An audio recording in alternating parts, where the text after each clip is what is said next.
দেশের রাজধানী রক্তাক্ত, আত্মঘাতী জঙ্গি হামলা, গাড়ি বিস্ফোরণে অনেকের মৃত্যু।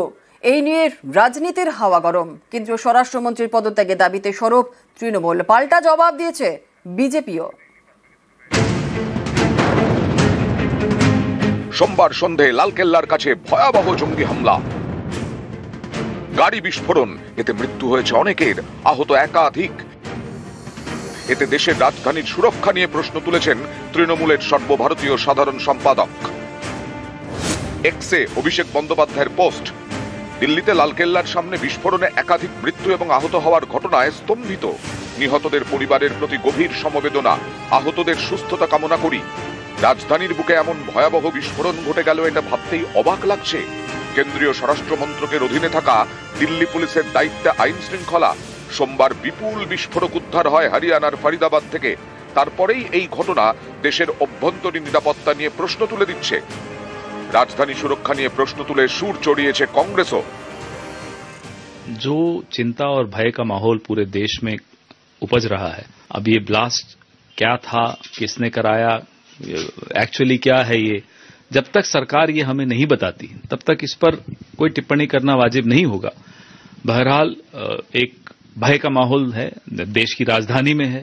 देश की राजधानी में यूं इस तरह से ब्लास्ट होना अपने आप में बहुत सवालों को जन्म देता। दिल्ली में हमारे राजधानी जो सुरक्षित नहीं है, इसका जवाब ये 56 इंची को देना पड़ेगा और इसमें हमको कोई राजनीति नहीं करना है।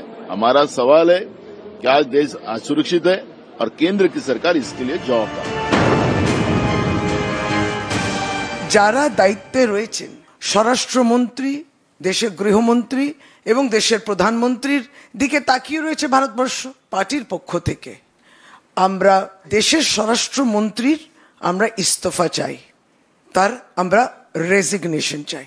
দেশের গুরুত্বপূর্ণ যিনি প্রধানমন্ত্রী, স্বরাষ্ট্রমন্ত্রী নির্বাচন নিয়ে ব্যস্ত, সেখানে কোথাও না কোথাও আমাদের দেশের প্রতিরক্ষা, আমাদের দেশের বর্ডার, আমাদের দেশের অভ্যন্তরীণ সুরক্ষার সঙ্গে কম্প্রোমাইজ হয়েছে। যখন ইউপিএ সরকারের অংশ মমতা বন্দ্যোপাধ্যায় ছিলেন এবং তার আগে কংগ্রেস নেত্রী হিসেবে তিনি কেন্দ্রের মন্ত্রীও ছিলেন, তখন ভারতবর্ষে কতবার বোম বিস্ফোরণ হতো তার হিসেবটা একবার আছে? যদি সেই সময়কার বোম বিস্ফোরণের হিসেব এবং তাতে যদি স্বরাষ্ট্রমন্ত্রীর ব্যর্থতা ধরতে হয়, তাহলে তো প্রতি মাসে একটা করে নতুন স্বরাষ্ট্রমন্ত্রী ভারতবর্ষে তৈরি করতে হতো, এত বোম বিস্ফোরণ হতো। তার সরকারের কোনো একজনের কি এই নৈতিক অধিকার হয় বা নৈতিক অধিকার আছে এই ব্যাপারে প্রশ্ন তোলা? নিউজ 18 বাংলা।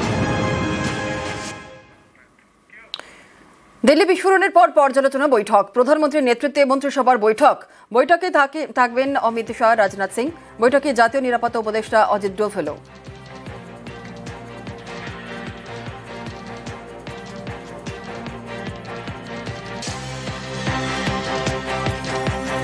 নিউজ